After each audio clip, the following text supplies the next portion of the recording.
Chapter 26. Isaac and Abimelech. Now there was a famine in the land, besides the previous famine in Abraham's time. And Isaac went to Abimelech king of the Philistines in Gerar. The Lord appeared to Isaac and said, "Do not go down to Egypt. Live in the land where I tell you to live. Stay in this land for a while, and I will be with you, and will bless you. For to you and your descendants I will give all these lands, and will confirm the oath I swore to your father Abraham. I will make your descendants as numerous as the stars in the sky, and will give them all these lands. And through your offspring all nations on earth will be blessed, because Abraham obeyed me and did everything I required of him, keeping my commands, my decrees, and my instructions." So Isaac stayed in Gerar. When the men of that place asked him about his wife, he said, "She is my sister," because he was afraid to say, "She is my wife." He thought, "The men of this place might kill me on account of Rebekah, because she is beautiful." When Isaac had been there a long time, Abimelech king of the Philistines looked down from a window and saw Isaac caressing his wife Rebekah. So Abimelech summoned Isaac and said, "She is really your wife. Why did you say, 'She is my sister'?" Isaac answered him, "Because I thought I might lose my life on account of her." Then Abimelech said, "What is this you have done to us? One of the men might well have slept with your wife, and you would have brought guilt upon us." So Abimelech gave orders to all the people, "Anyone who harms this man or his wife shall surely be put to death." Isaac planted crops in that land, and the same year reaped 100-fold, because the Lord blessed him. The man became rich, and his wealth continued to grow until he became very wealthy. He had so many flocks and herds and servants that the Philistines envied him. So all the wells that his father's servants had dug in the time of his father Abraham, the Philistines stopped up, filling them with earth. Then Abimelech said to Isaac, "Move away from us.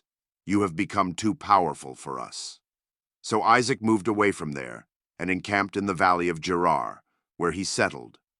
Isaac reopened the wells that had been dug in the time of his father Abraham, which the Philistines had stopped up after Abraham died, and he gave them the same names his father had given them.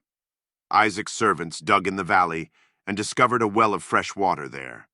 But the herders of Gerar quarreled with those of Isaac and said, "The water is ours." So he named the well Esek, because they disputed with him. Then they dug another well, but they quarreled over that one also. So he named it Sitnah. He moved on from there and dug another well, and no one quarreled over it. He named it Rehoboth, saying, "Now the Lord has given us room, and we will flourish in the land." From there he went up to Beersheba. That night the Lord appeared to him and said, "I am the God of your father Abraham. Do not be afraid, for I am with you. I will bless you, and will increase the number of your descendants for the sake of my servant Abraham." Isaac built an altar there, and called on the name of the Lord. There he pitched his tent, and there his servants dug a well.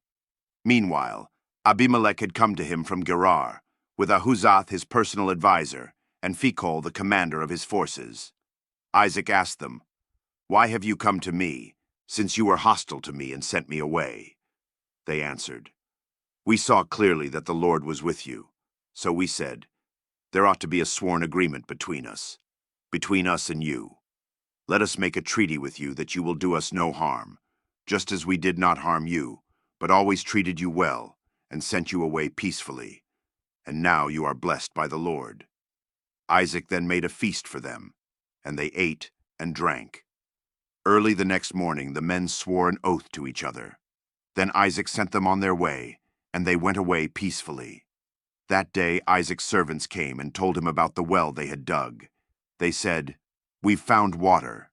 He called it Sheba, and to this day the name of the town has been Beersheba. Jacob takes Esau's blessing. When Esau was 40 years old, he married Judith daughter of Beeri the Hittite, and also Basemath daughter of Elon the Hittite. They were a source of grief to Isaac and Rebekah.